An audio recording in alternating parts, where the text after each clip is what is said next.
প্রথম দিনে যখন নিচের পার্ট করছি তখন ব্যথা তো করছেই, দ্বিতীয় দিনে আজকে মনে হয় যেন মরে গেছি পুরা, এত পরিমাণে ব্যথা করছে। আর আরেকটা জিনিস ভাই বলল যে যারা চুন খায় অর্থাৎ পান খায়া হচ্ছে মুখের ভিতরে দিয়ে রাখা ঘুমায়, তাদের অবস্থাটা আরো গুরুতর এবং তাদের এই জিনিসগুলা ক্যান্সারের দিকেও যাইতে পারে।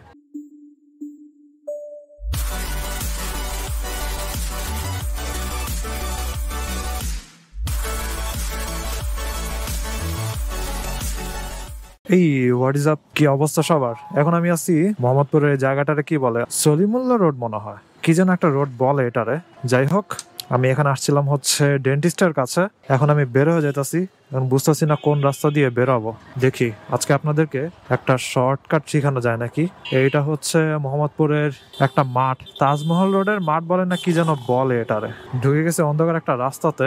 এই দিক দিয়ে হচ্ছে আমি ওই রাস্তাটাতে যেতে চাই যেখান দিয়ে ইউটার্ন নেওয়া যায়। ইউটার্ন নিয়ে আমি ধানমন্ডির দিকে ঢুকতে পারবো এবং ওইখানে ঢুকার পরে আমার যাওয়া লাগবে বিজিবি 5 নাম্বার গেট, ট্যানারির মোড়ের পার হয়ে। যাই হোক, আজকেও আবার রাতে ভিডিও করা লাগতেছে, কিছু করার নাই, অলরেডি অনেক সন্ধ্যা হয়ে গেছে। আর ডেন্টিস্টের কাছে আসছি, কাহিনীটা বলি। মেইনলি হচ্ছে আমার ভাই ভাবি তো চলে যাচ্ছে, এজন্য এমনও ডেন্টিস্ট দেখানো লাগতো। আর আমি ভাবছি সেই সাথে আমারটাও তাহলে দেখায় ফেলাই, কিন্তু আমি জীবনে কখনো স্কেলিং করি নাই, এই জন্য আমার অবস্থা ছিল খুবই খারাপ। আর আমার দাঁত পুরাই ইরেগুলার ভাবে ব্রাশ করার কারণে কালো কালো হয়ে গেছিল এবং হচ্ছে পাথর জমছিল, পাথরগুলা জমে আরো শক্ত হয়ে গেছিল। তো আমার ডেন্টিস্ট বলতেছিল যে তোমার দাঁত এর পাথর আমার উঠাইতে অবস্থা খারাপ হয়ে যেতেছে, কারণ নর্মালি অন্যদের পাথর আমি টান দিলেই চলে আসে, কিন্তু তোমার পাথর আমার বারবার একই জায়গাতে 4-5 বার গোতা দেওয়া লাগতেছে, তারপরে পাথর ভাঙতে পারতেছি আমি। এত শক্ত হয়ে গেছে আমার পাথর এবং আমার মাড়িতেও ইনফেকশন হয়ে গেছে।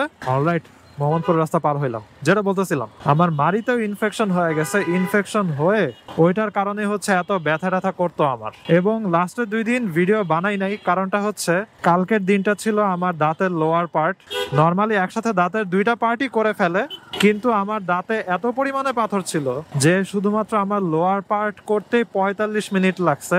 আর আজকে আপার পার্ট করছে এবং ফিনিশিং পলিশিং করছে, ওইটা করতে করতে লেগে গেছে হচ্ছে, আমি 4:30টার দিকে শুরু করছিলাম, 5:30টার বেশি বেজে গেছে। আর এখন মোটরসাইকেলে ঘুরতে বাজে 6:42। যাই হোক, এই হচ্ছে সিচুয়েশন। এবং আমার ডেন্টিস্ট কে ছিল জানেন? আমার ডেন্টিস্ট ছিল হচ্ছে রাজু ভাই। রাজু ভাই হচ্ছে আমার সাথে উদ্ভাসে ক্লাস নেয় এবং আমরা একই সাথে একই ব্রাঞ্চে ক্লাস নেই।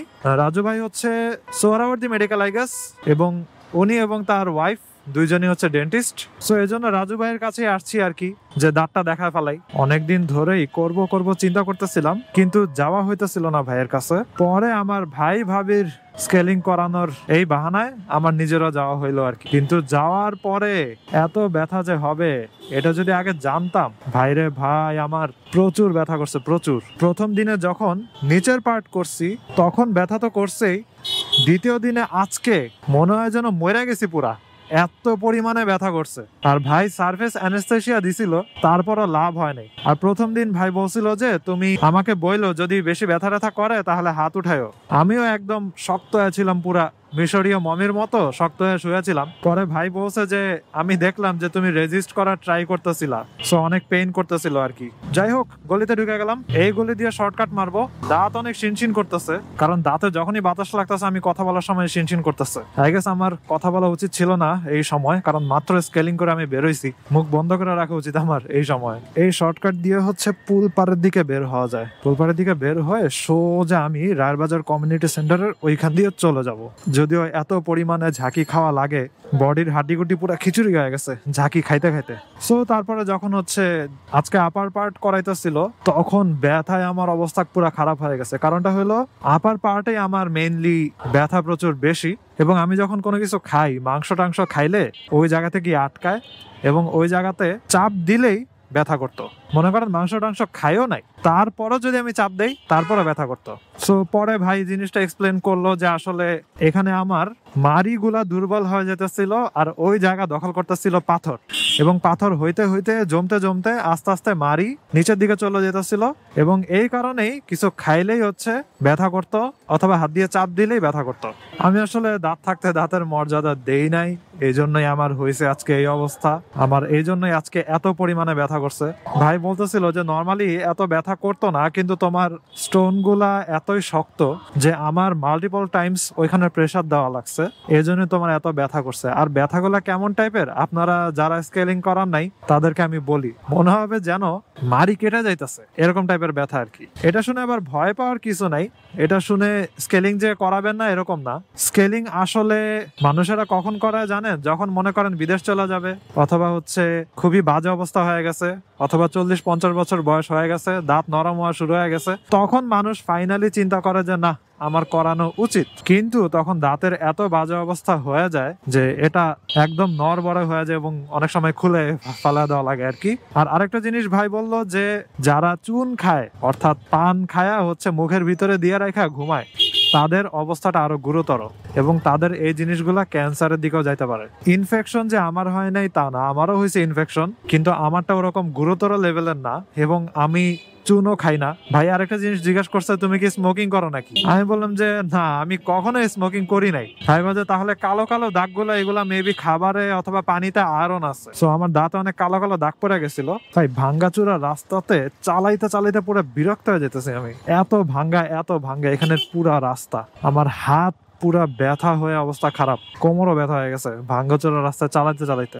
আর আমার ডেন্টিস্ট ভাই রাজু ভাই, তিনি নিজেও একজন বাইকার, সে মোটরসাইকেল চালায় অনেকদিন ধরেই, এবং আমার মোটরসাইকেলটা সে আজকে দেখছে, দেখে বলতেছে যে তোমার হোন্ডা মোটরসাইকেলটা তো ভালোই আছে, এবং তুমি যেহেতু চলে যাইতে পারো, যদি যাও তাহলে দেখো আমার কাছে সেল করতে পারো নাকি। তো এখন জিনিসটা হচ্ছে ভাই নিজের মোটরসাইকেলটাও সেল করে দিবে, সে এখন একটু ভারী অথবা একটু দেখতে সুন্দর এরকম মোটরসাইকেল চাইতেছে। তার মোটরসাইকেল যেটা আগে ছিল অর্থাৎ এখন যেটা সে চালাইতেছে ওইটা হচ্ছে আই গেস 100 সিসি অথবা 125 সিসির। তো এখন সে মোটরসাইকেল কিনতে চাইতেছে, যদিও বাজেটটা 2 লাখ এর একটু নিচে আর কি। এই জন্য সে চিন্তা করতেছিল যে আমারটা নেওয়া যায় নাকি সেকেন্ড হ্যান্ড। এখন আমি তো আবার আমার মোটরসাইকেলটা আব্বুকে দিব, এখন দেখি আব্বু যদি চালাইতে পারে এই মোটরসাইকেলটা তাহলে আব্বুরই থাকবে, আর যদি আব্বু চায় যে হালকা মোটরসাইকেল, কারণ আব্বুর বয়স আসলে 70-এর কাছাকাছি হয়ে গেছে, এবং এই বয়সে এক্স ব্লেড আব্বু চালাইতে পারবে ঠিক আছে, কিন্তু যদি পয়রা যায় অথবা অ্যাক্সিডেন্ট করে ওগুলা অনেক গুরুতর লেভেলের হবে। এজন্য তাকে আগে জিজ্ঞাসা করে নিব তুমি এটা চালাবা নাকি। আবার আব্বুর ইয়ামাহার যে FZS আছে না, ওইটা আবার আব্বুর কাছে হালকা পাতলা ভাল লাগে, কারণ ওই মোটরসাইকেলটা আসলে পাওয়ার একটু কমায় দেওয়াতে ওইটা কিছুটা বয়স্কদের জন্য মোটরসাইকেল এরকম টাইপের হয়ে গেছে, এবং আসলে বয়স্করা মোটরসাইকেল চালায় অনেক মজা পায়। এমনি সাসপেনশন তো নরম আছেই, তারপরে পাওয়ারটা একটু হালকা একটু কমানো আছে, টিউনিং কমা দেওয়া আছে। FZS এর যে একদম প্রথমটা ছিল ওইটার পাওয়ার ভালোই ছিল, পরে আস্তে আস্তে খালি পাওয়ার কমাইছে, আই ডোন্ট নো ওয়াই। তো দেখি জিজ্ঞাসা করে দেখবো আর কি যাওয়ার সময়, যদি সে এটাই চালাইতে চায় তাহলে তো হইলই, না হলে আমি জানি না সেল করেও দিতে পারি। কিন্তু আমি চাইছিলাম এক্স ব্লেডটা রাইখা দিতে আর কি, একটা মেমোরি হিসেবে, এটা আমার প্রথম মোটরসাইকেল। কিন্তু যদি আমি না থাকি তাহলে পরিচর্যা কে করবে অথবা চালাবেই বা কে? আর আব্বু যে সবসময় এটা নিয়ে বের হবে চালাবে এরকমও তো না, সো মোটরসাইকেলটা পড়ে থাকবে আর কি। দেখা যাক, মেইনলি আমার আগের যে ইচ্ছা ছিল ওইটা হইতেছে মোটরসাইকেলটা রেখে দিব, কেউ চালাক বা না চালাক এটা আমার থাকবে। আগে দেখি যাইতে পারি নাকি। গাছে কাঁঠাল গোফে তেল দেওয়া শুরু হয়ে গেছে। বাই দা ওয়ে, সবাইকে বিজয় দিবসের শুভেচ্ছা, কারণ আজকে যেদিন আমি ভিডিওটা করতেছি ওই দিন হচ্ছে 16ই ডিসেম্বর, সো বিজয় দিবস। এজন্যই জ্যাম ট্যাম একটু কম আছে, এবং রাস্তাতে বিভিন্ন জায়গাতে স্পিকার দিয়ে গান চলতেছে, সেলিব্রেশন হইতেছে।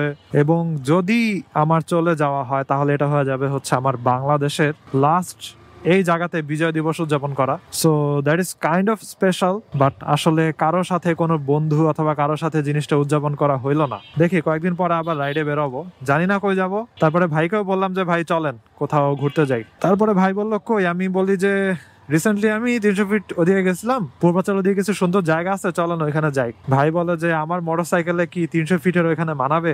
আমি বলি কি বলেন যে ভাই, মানুষ 80 সিসি নিয়ে চলে যায় আর আপনি বলতেছেন এটা মানাবে নাকি মানাবে না। দেখা যাক, আমার আর কি 2 জন অথবা কয়েকটা মোটরসাইকেল নিয়ে রাইড করার অনেক ইচ্ছা আছে, কিন্তু আমার কোনো গ্রুপ নাই, এটাই হচ্ছে সমস্যা। তারপরে আমি রানিং ইউনিভার্সিটির স্টুডেন্ট না, আমার তো গ্রাজুয়েশন হয়ে গেছে আরো কয়েক বছর আগে, এই জন্য আমার মোটরসাইকেল রাইডিং ইউনিভার্সিটির স্টুডেন্ট গ্রুপও নাই। যদি স্টুডেন্ট থাকতাম তখন ফ্রেন্ডদের সাথে বাইরে যেতাম, তখন কোথাও যাওয়া যাইতো। আর এখন ফ্রেন্ডরা সবাই বিজি, ম্যাক্সিমামই চাকরি করে, তো ওরা তো এখন আর আগের মতো রাইড মাইড দিতে পারে না। অনেকে মোটরসাইকেল সেলও করে দিছে চাকরির জন্য, যেখানে জব করে ওটার কাছে বাসা নিয়ে নিছে, এখন আর মোটরসাইকেলের দরকার হয় না, দিছে সেল করে। এরকম অবস্থা হয়েছে অনেকে। বিজয় দিবসে আমি আমার দাঁতের ট্রিটমেন্টটা ফাইনালি ফিনিশ করলাম। এরপর থেকে একটা শিডিউলড চেক আপ রাখবো, আর হচ্ছে নেক্সট 1-1.5 বছরে আমার আর স্কেলিং করা লাগবে না, ভাই বলে দিল। সো দাঁত থাকতে দাঁতের মর্যাদা দিতে হবে আর কি, নাইলে আমার মতো পরিণতি হবে। যাই হোক, আজকের ভিডিও এখানে শেষ করে। I hope you guys like this video, and if you are watching for the first time you can kindly subscribe. তো see you in the next one. সবাই ভালো থাকেন, সাবধানে রাইড করেন, টাটা। এখন আমি উঠবো এই উঁচা জায়গাটাতে। ওকে, উঠে যাই। খুবই বিপজ্জনক লাগে এই জায়গাটাতে ওঠার সময়। কই রাখা যায় মোটরসাইকেল? এখানে রাখবো।